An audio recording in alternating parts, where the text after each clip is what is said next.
오늘 묵상할 누가복음 말씀은 1장 26절에서 38절까지입니다. 먼저 영상을 잠시 멈추고 말씀을 읽었으면 좋겠습니다. 여러분들 가지고 계신 성경으로 읽으셔도 좋고요. 혹시 영상으로만 보시는 분들은 영상 제목 아래에 더보기를 누르시면 해당 본문을 기록해 놓았으니까 말씀을 읽으시면 좋겠습니다. 잠시 영상 멈추고 말씀을 읽도록 하겠습니다. 오늘 본문에는 마리아에게 가브리엘 천사가 나타나서 아기를 잉태하게 될 것이라고 알려주는 그런 장면입니다.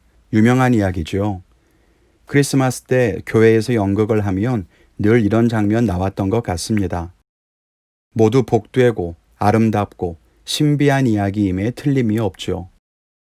그런데 마리아의 입장을 생각해 보면 이게 그냥 아름답고 신비한 이야기인 것만은 아닐 겁니다. 왜요? 마리아는 결혼하지 않았고 남자를 알지 못하는 그런 처녀였다는 것이 문제였습니다. 결혼을 한 것도 아니고 남자와 잠자리를 한 적도 없는 여인이 갑자기 잉태해서 아이를 출산한다는 것이 얼마나 무서운 일이겠습니까? 지금 세상에는 뭐가 잘못됐는지 결혼하기 전에 아이를 낳는 일들이 아무렇지 않게 일어나고 또 그런 사람들 손가락질 하지는 않죠. 그런데 이 당시에는 이건 목숨을 내놓아야 하는 문제였다는 것입니다. 성경은 간음에 대해서 강력하게 금하고 있는 것을 아시죠? 요한복음에도 간음하다 붙잡힌 여인에게 돌을 던져서 죽여야 하는 것이 율법이다, 이런 이야기가 나오지 않습니까? 게다가 구약의 율법에는 약혼자나 아내의 정결에 대해서 엄격한 기준을 적용하는 것을 알 수 있습니다. 그러니 만일 마리아가 아이를 잉태했다는 소문이라도 퍼지면, 또 그녀의 배가 불러오고 사람들이 그것을 눈치라도 채면, 약혼자 요셉이 마리아의 간음 행각을 문제 삼으면 마리아가 공경에 처할 수도 있다는 겁니다. 우리가 묵상할 때에 본문 비교하는 방법도 배워봤는데요. 마태복음 1장 18절부터 25절까지를 보면 누가복음과 다르게 거기에서는 요셉에게 천사가 나타나서 마리아가 하나님의 능력으로 아이를 잉태했다는 이야기를 전해줍니다. 그 말씀에 보면 18절에서 19절까지 마리아가 잉태한 것이 드러나게 되었다고 합니다. 그런데 요셉이 그 사실을 알고서는 그것을 문제 삼지 않고 가만히 파혼하려고 생각하고 있었다는 거죠. 참 마음이 좋은 사람이었습니다. 문제를 드러내서 마리아에게 수치를 주고 율법대로 하자, 그렇게 할 수 있었을 텐데도 그냥 조용히 끝내려고 했다는 거예요. 그런데 천사가 그에게 나타나서 전후 과정을 설명해주고 하나님의 특별한 계획인 것을 알려주었습니다. 요셉이 이해해 주었으니까 다행이긴 하지만 마리아가 처음 이 이야기를 천사에게 들었던 오늘 이 본문의 시점에서 마리아가 얼마나 놀랐을까 하는 거죠. 정말 마른 하늘의 날벼락도 이것보단 나았을 겁니다. 처녀에게 아이를 낳으라니요. 율법을 무섭게 지키던 당시 유대 사회에서 그것을 받아들인다는 것은 목숨을 내놓는 선택이었다고 하는 겁니다. 그런데요, 놀라운 것이 무엇인지 아십니까? 가브리엘 천사는 그것이 은혜라고 말한다는 겁니다. 28절에 마리아를 부르기를 은혜를 받은 자여 라고 말하고 30절에도 네가 하나님께 은혜를 입었느니라 이렇게 말합니다. 은혜라고요? 은혜라니요. 처녀가 아이를 낳는 것이 어떻게 은혜일 수가 있겠습니까? 마리아에게는 정말 청천벽력 같은 그런 이야기였을 겁니다. 그런데 가브리엘 천사는 이것을 은혜라고 이야기한다는 거예요. 오늘 말씀을 보면서 깨닫게 된 것을 함께 나누고 또 우리의 삶에 적용해 보기를 원합니다. 오늘 이 말씀을 통해서 저는 진짜 은혜가 무엇일까를 생각해 보게 됐습니다. 첫째는 하나님의 뜻이 이루어지는 것이 진짜 은혜이다라고 하는 겁니다. 여러분, 오늘 본문에서 만약에 마리아가 정말로 그 가브리엘 천사의 이야기를 듣고 하나님의 뜻을 거절했다면 어떻게 됐을까요?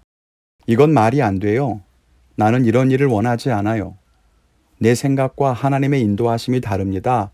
라고 만약에 거절했다면 어떻게 됐을까요? 아마 그렇다면 하나님의 구원의 역사는 조금 달라졌겠지요. 물론 다른 사람에게서 예수님이 태어났을 수도 있지요. 그러나 마리아는 그 은혜를 누리지 못했을 겁니다. 마리아의 생각에는 분명히 이해할 수 없고 말이 안 되고 거절하고 싶은 일이었을 겁니다. 그러나 중요한 것은 하나님의 뜻이 이루어지는 것이 진짜 은혜이다라고 하는 겁니다. 우리는 은혜가 뭐라고 생각하나요? 우리가 원하는 것이 이루어지는 것, 혹은 내가 구하는 대로 하나님께서 주시는 것, 그것이 은혜고 복이라고 생각하십니까? 그렇지 않습니다. 진짜 은혜는 하나님의 뜻이 이루어지는 것입니다. 비록 내가 이해할 수 없어도, 또 내가 피하고 싶은 일이라고 해도 하나님의 뜻이 이루어지는 것이 진짜 은혜라고 하는 거예요. 왜 그럴까요? 왜냐하면 하나님은 우리의 모든 것을 다 알고 계시고 우리를 위해 최선으로 행하시기 때문입니다. 그러므로 하나님이 만약에 나에게 어떤 뜻을 세우셨다면 그것은 나를 위한 가장 완벽한 계획이라는 것을 우리는 믿어야 합니다. 내 생각이 하나님의 뜻과 다를 때, 혹은 내 계획이 하나님의 인도하심과 다를 때, 내가 생각하고 내가 계획한 것보다 하나님께서 계획을 하시고 하나님께서 인도하시는 것이 나를 위한 가장 완벽하고 최고의 계획이라는 사실을 우리는 분명히 알아야 할 것입니다. 둘째로는 하나님의 뜻에 맡길 수 있는 것이 진짜 은혜라고 하는 겁니다. 오늘 말씀에서 가장 제 가슴을 두드렸던 것은 마지막 절에 있는 마리아의 말입니다. 뭐라고 합니까? 주의 여종이오니 말씀대로 내게 이루어지이다. 이렇게 이야기를 한다는 거예요. 사람들이 묻습니다. 왜 예수님은 마리아에게서 태어났을까요? 왜 하나님은 마리아를 선택했을까요? 이렇게 물어보는 분들이 계세요. 잘 모르겠습니다. 그런데 오늘 그 마지막 절의 말씀을 읽으면서 저렇게 순종할 수 있는 저 마음 때문은 아니었을까? 마리아는 하나님의 뜻에 자기의 삶을 맡길 수 있는 그 믿음이 있었기 때문은 아니었을까 생각해 보게 됩니다. 여러분, 진짜 은혜는 하나님의 뜻에 자기의 삶을 맡기는 결단을 할 수 있는 것입니다. 하나님과 내 뜻이 다를 때 하나님의 뜻을 선택하는 것, 그게 진짜 은혜라고 하는 거예요. 내 고집이 너무나 강하고 내 뜻과 계획을 너무나 간절히 붙들고 있어서 하나님의 뜻을 알지를 못하고 하나님의 뜻을 따르지 못하고 한다면 여러분, 그것이 어떻게 은혜를 누리는 사람의 모습이겠습니까? 그러므로 진짜 은혜란 내가 하나님을 따를 수 있게 내 마음을 만져주시는 것, 그게 정말 소중한 은혜라고 하는 거예요. 만일 하나님께서 우리들에게 내가 너에게 필요한 능력을 한 가지 주겠다라고 하시면 여러분 뭐라고 답하시겠습니까?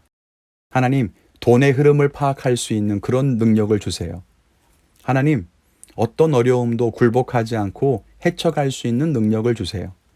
하나님, 사람의 속마음을 꿰뚫어 볼 수 있는 그런 능력을 주세요. 우리들은 많은 것을 구할 수 있을 거예요.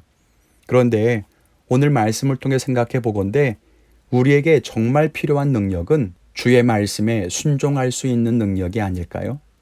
주님의 뜻에 내 삶을 맡기는 능력이 정말 소중한 것이 아닌가 하는 생각이 들어요. 나를 향한 하나님의 뜻이 세워질 때에 거기에 내 삶을 맡길 수 있는 능력, 그게 진짜 은혜라고 하는 것을 다시 한번 생각해 보게 됩니다. 오늘 마리아는 그 능력을 가지고 있었다는 거죠. 우리가 이 마리아의 믿음을 닮았으면 좋겠습니다. 진짜 은혜는 내가 원하는 대로 세상 일이 되어지는 것이 아닙니다. 진짜 은혜란 내 생각과 바람과는 다를 수 있어도 하나님의 뜻이 세워지는 것이 진짜 은혜이고, 또 내 마음과 하나님의 인도하심이 다를 때에 하나님의 계획에 내 삶을 맡길 수 있는 그 결단이 진짜 은혜라고 하는 것을 꼭 기억했으면 좋겠습니다.